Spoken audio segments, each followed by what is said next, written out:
It's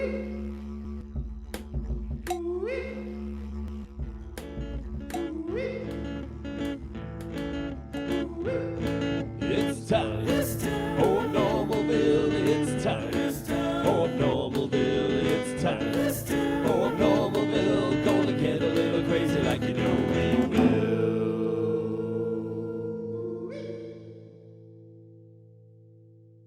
Hey everybody, welcome to episode 16 of the Abnormal Hour. I am your host Alex Rennie with my partner Frank Gillibrand. Hey. Now, in case you're wondering why I have a bag over my head, we're going to explain that away right now. So, in every episode, we do two drawings, two whiteboards, and me being the main artist, when it comes time to draw them, I get to choose my favorite one.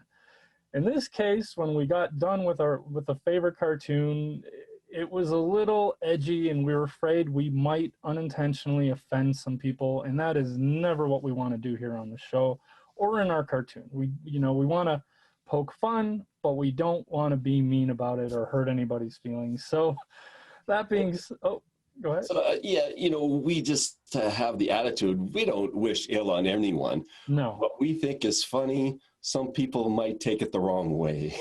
Yes. So, in any event. And we are here to brighten your day, not make you feel bad. That's right.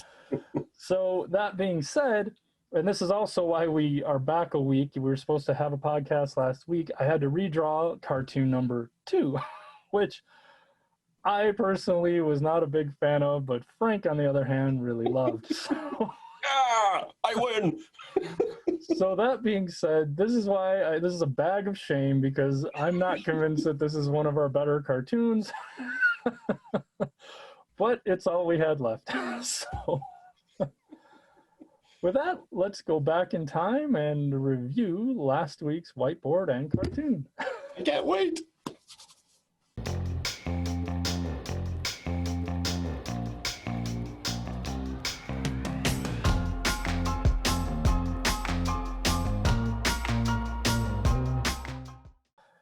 So here we are. Frank, explain this one to everybody. I just want to hear your sigh of shame first. Perfect. So here we have Warm Water Man. We had, how did this actually start though?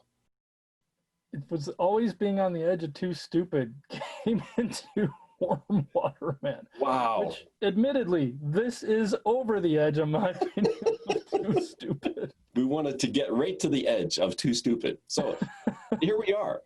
And then here's our final result. Brain freeze. Ta-da! I think this is fantastic. I love it. Absolutely. I'm glad you love it. I'm not convinced. Because, we need superheroes to handle the smaller emergencies, right? They're no less important. And with this one, I was telling Frank, I really wanted Warm Water Man to be huge and hulking. His power to be so lame. That's right. All a gigantic muscle, and he has a washcloth. There you go. Warm Water Man. Timmy's got a... one of my favorites. Well, man, I'm glad you like it. Anyway, moving on. That takes us to the next segment of our show, which is our news break. Oh.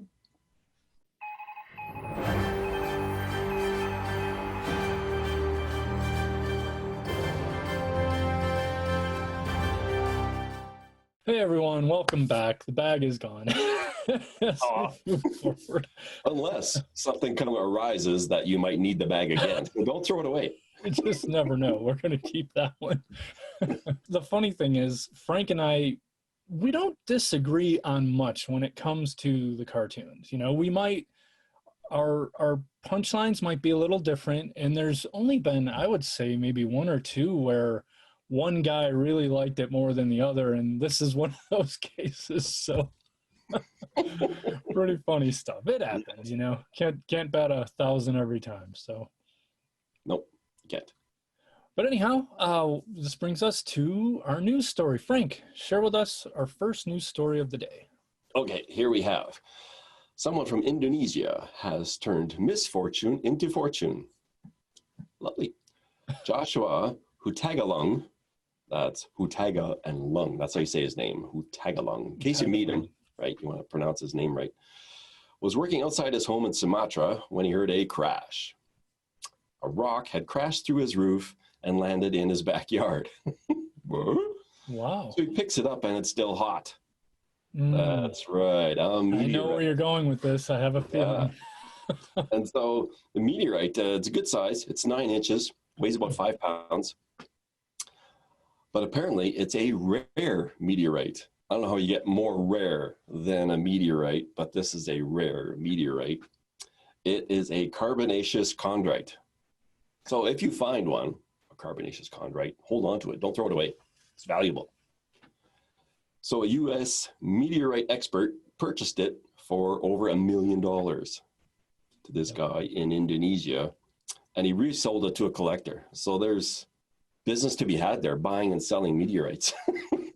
I like that business. And so Joshua said he's going to use the money to expand his family business, whatever that is. He's in Indonesia, and he's going to help build the local church. Yay for Joshua. That's fantastic. No, you know what? It's funny because I heard about that meteorite. What I didn't know was that it crashed into someone's backyard. I just knew that it was considered one of the most expensive and valuable meteorites in existence, but I knew no details. The minute you started saying he made a lot of money, I knew what you were talking about. So news story number 2. Yep. A village in central China practices a unique and excruciating looking strand of martial arts coined Iron Crotch Kung Fu. Oh, I thought that was coming. The Iron Crotch, master of which is gained by taking hits to the body's weakest points while using Qigong breathing techniques to near oneself, has been practiced in the Chinese village of Juntun for the past 300 years. Now, there is a 65-year-old master of that town whose first name, and I'm not making this up, is Wang. Wang Lutai. Frequently has a steel-capped 2-meter-long wooden log weighing 88 pounds that swings through the air and smashes into his crotch. He says, we also have iron throat, iron head, iron chest, and iron back as well. There were once around 200 people regularly practicing in the village, said Tang, but now there are just over 20. The number that can practice the iron crotch technique has dropped from around 80 to only 5. I wonder why. Yeah, imagine. Why would you not want to do that? Wow. Wang and his fellow masters started to actively promote their style of Kung Fu online and social media, along with videos on YouTube. If there are more students to carry it forward and spread the whole country and world, throughout the country and the world, my dream will come true, said Wang. Everybody's got to have a dream. So he wants to spread the Iron Crotch dream. Okay. Iron Crotch. That could be a name of bad porno. You just save money on the athletic supporters in sports, right? You don't need one. There you go. Iron You can move Crotch faster, athletic right? support. Yeah. Anyway, that will lead us Master up the Iron Crotch. Okay. Can you imagine that should be the superhero we put in our There is a next superhero. cartoon? I don't know how you help people with that, but Okay, moving on. moving on. This leads us to our very first whiteboard of the day.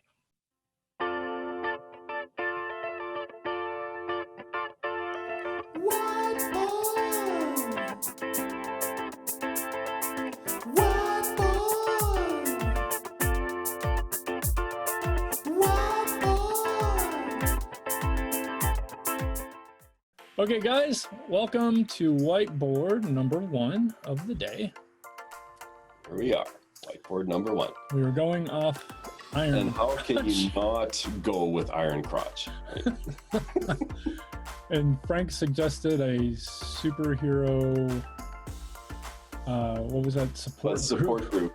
Yeah. The lesser heroes. Because we just had Warm Water Man, so let's keep going down that path. With that you Warm love. Water Man. You can't get enough of Warm Water Man. So we have Iron Crotch as a superhero. Then Iron Crotch has to introduce himself. Hi, I'm Iron Crotch. Hi, Iron Crotch.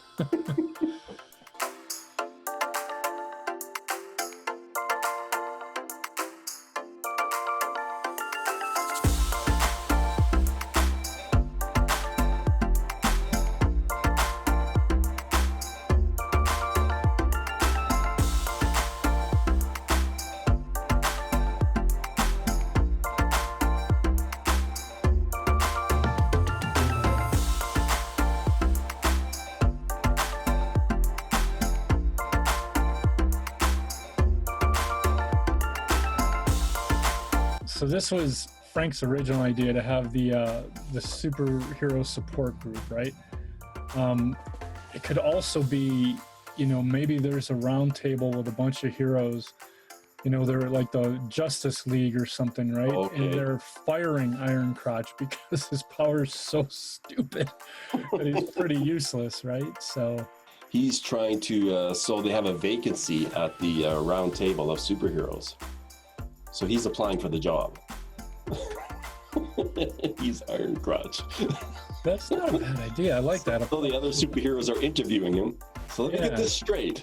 You do what? That's actually, I like that. With other What do you mean superheroes. do what? I'm Iron Crotch. Come on.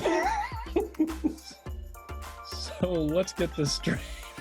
Let's get this straight, Iron Crotch. You do what exactly?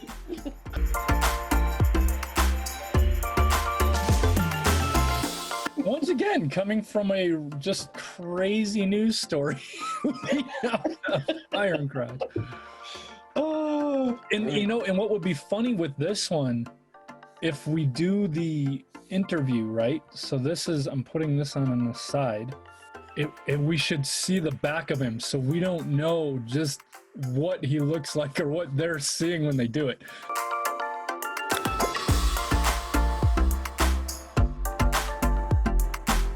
But it might be funnier leaving, like, how absurd is this or isn't this, right? You're kind of leaving that to the viewer, right? Mm-hmm. Which I think is almost funnier because you're not giving everything away. You're kind of like, and then you could have them, like, if she was like, she's looking like, so you do what exactly? Like, it could be as obscene as you want it to be or not, right? Like, all right, here we go. Always on the edge of too stupid, and once again, we don't disappoint. It's... I like to ride that fence line, just right to there. We peek over at the other side of Too Stupid, and then we come back, right?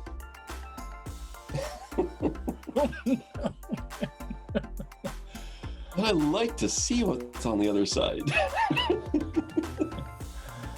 Right on, my friend. Okay. Well, that was whiteboard number 1, which now takes us to expert advice with today's expert, Frank. And now, expert advice from the expert.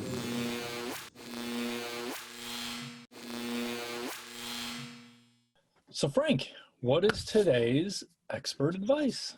Okay, today I'm going to talk about skate sharpening. I do play hockey. You can see a lot of times I have my hockey bag down there. That cross thing there is where I hang my gear when it dries out, right? So It must smell really good in your music you don't room. want to come in here the morning after hockey. Oh, dude, because there's no ventilation in that room.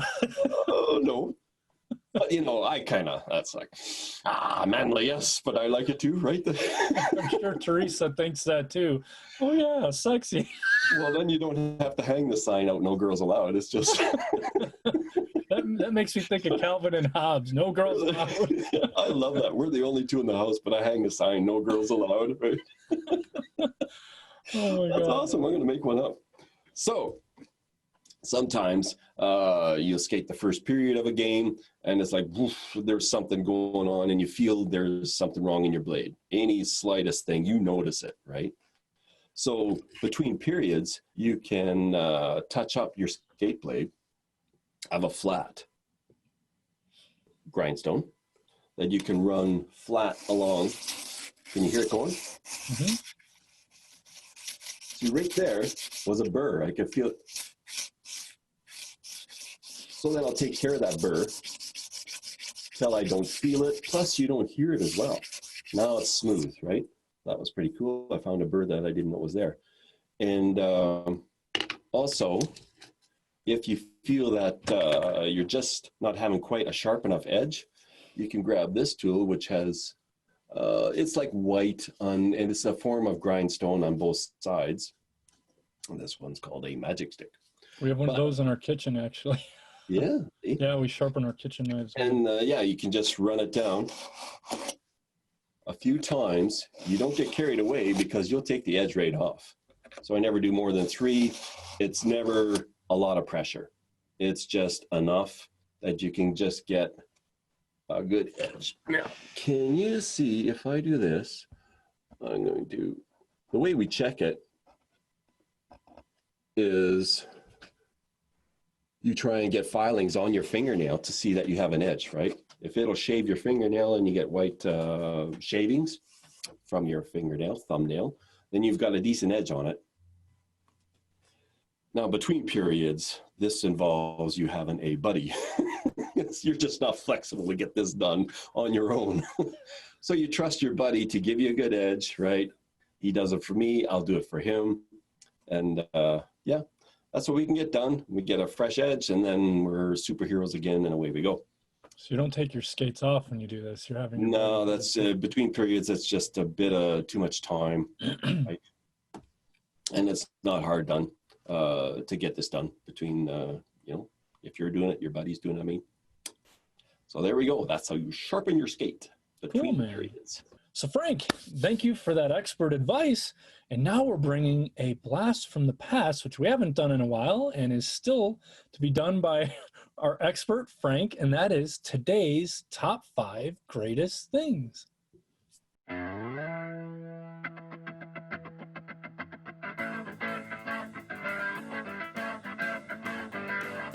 Today's top 5 greatest things on a normal hour. So Frank, what is today's top 5 list? Okay, our top 5 greatest things on a normal hour concerning COVID Christmas. COVID Christmas. COVID Christmas. Why not? Let's do it, right? Agreed. Here we are. So, number 5, you don't have to hug that ant with the horrible breath. Oh, God. There's always an ant with horrible breath. Horrible breath, big wet smooches. Oh, it kisses you on the lips and all smushy. And, everybody has those ants, right? Where do they come from? Where do they learn that? I don't yeah. know. Aren't you instantly transported to when you're 5 years old and here comes the ant, big as life, and you're no. Okay, number 4. Because you're at home, you can have as much spiked eggnog as you like. Yeah. Hey, nice. You don't have to drive home, which you should never do. Home, don't have to worry about that. Not gonna be embarrassed by the rest of the family. Do you remember when you were doing this on the They table? start bringing up the past. Number 3. This might be the year that you don't get socks and underwear under the tree. Just might. Might be. You get it every year, right? Yay! Socks and underwear! But it's such a practical gift because I know my socks are getting really worn out. So.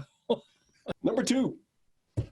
Get this phrase. Put it on a t-shirt, bumper sticker, I don't care, pick. Less people over means more leftovers.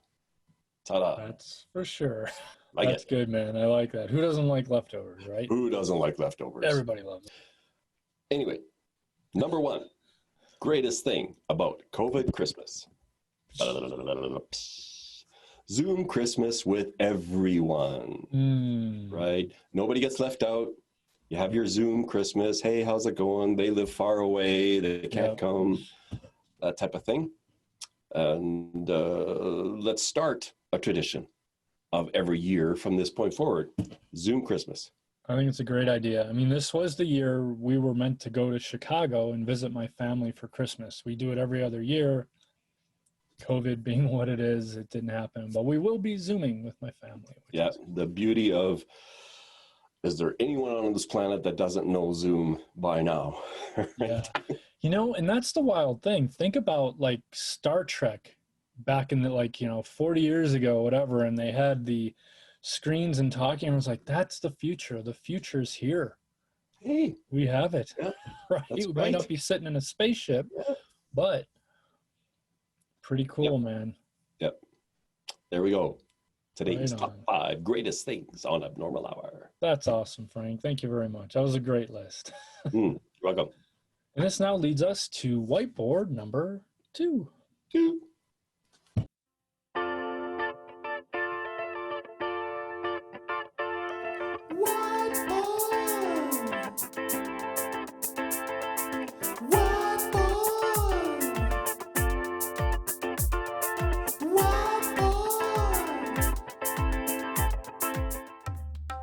Hey everyone, welcome to whiteboard number 2.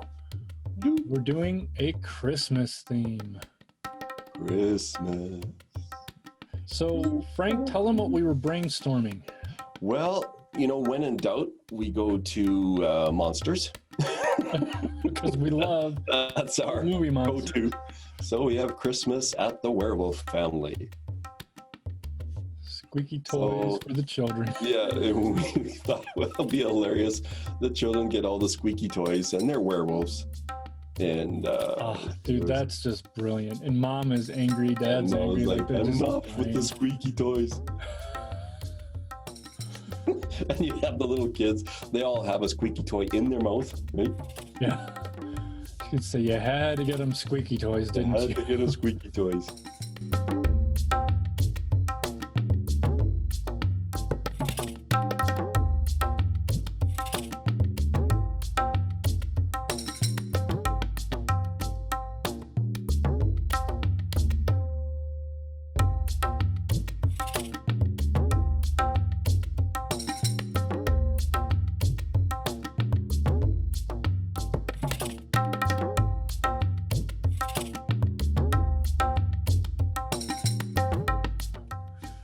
Yeah, this is it. This is the winner. This is winner chicken dinner, dude. I freaking love it. Nice, fast Christmas cartoon. Great job, Frank. There we go. There we go. Thank you, Frank. That was highly enjoyable. I'm glad we have a Christmas one under our belt. And so you guys know, we also have another one that has been in the archives for a while. It's a Christmas-themed cartoon. So if I'm on my game between now and Christmas, you should be seeing 2 Christmas cartoons. Mm-hmm. That'd be awesome.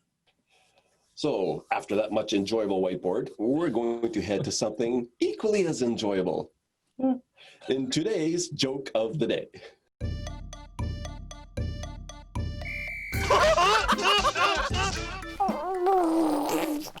Okay, here we are. Alex, what is your fantastic joke of the day? He says sarcastically. Oh, no, I'm sure. Okay. Let's go. What is round and bad-tempered? What is round and bad-tempered? A vicious circle. I have just spit on the camera. Thank goodness you weren't drinking milk at that moment. Another first. And that leads us to the final segment of today's show. Did you know? Did you know? Did you know?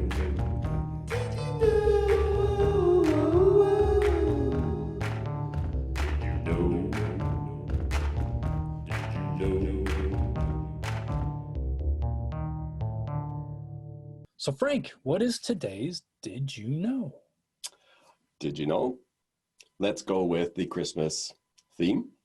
And let's talk about the Christmas wreath. Very common to see Christmas wreaths hanging outside on your front door, right? You see them all over. So they're most commonly made from evergreens. Evergreens symbolize strength as they stay green throughout even the harshest winter, right? Green, make a wreath out of that. The word wreath comes from Middle English, and as a lot of our language comes from, it's called retha, which means band. So a wreath could be a wristband, right? Or it could be a headband, which was very common long ago. The headband that was associated with Greek mythology. Lots of people wore them back in the Greek days, right? The original Olympic Games, that was your prize when you run an event. You win an event, you get a head wreath. So you get to walk around, right? It's just bragging rights. Check it out, yeah. That's right. I won't win. Look at it. So going from the Olympic Games, we'll come forward to you have the harvest wreath hung out at harvest times to celebrate bringing of the crop. From there, they use that, and then they came up with the Advent wreath. They started using the wreath at Advent time. So Advent starts the fourth Sunday before Christmas. So that's traditionally when you would hang up your wreath, is on the fourth Sunday before Christmas. And the evergreen on the wreath would represent everlasting life through Jesus. And the circular shape represented God with no beginning, no end. So that's why they used the wreath. Now we get to the did you know part. The traditional day to take down your wreath is on February 2nd, 40 days after Christmas. And that day is called Candlemas, which originated in France and is also known as Day of Crepes. So tradition on the 40th day after Christmas, take down your wreath and have crepes. Wow. So isn't that awesome? Who doesn't love crepes? Right? Everybody loves crepes. Nice, my man. Well, thank you, guys. That wraps up episode number 16. If we don't see you before then, I want to wish everybody a Merry Christmas and Happy Holidays. And yeah, just be safe. That's all we ask. Safe and healthy. Merry Christmas. Reach out to your friends, family. You know, stay in touch with people. Even though it's COVID, you got to stay home. Doesn't mean you can't communicate, right? Communicate even more. Happy holidays, everyone. Merry Christmas. Yep, Merry Christmas and Happy New Year if we don't talk to you before then. Happy New Year too. Yep.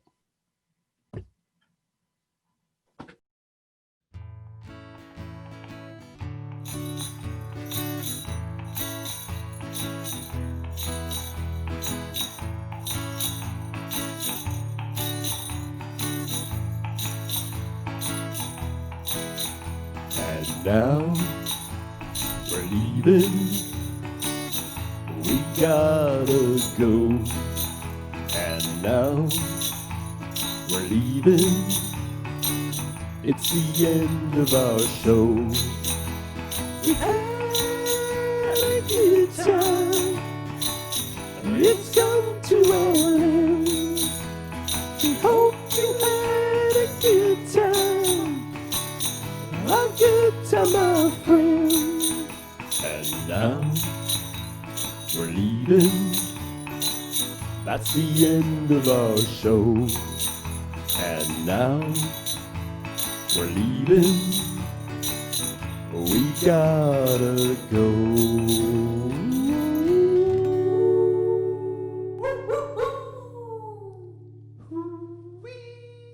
Ho, ho, ho!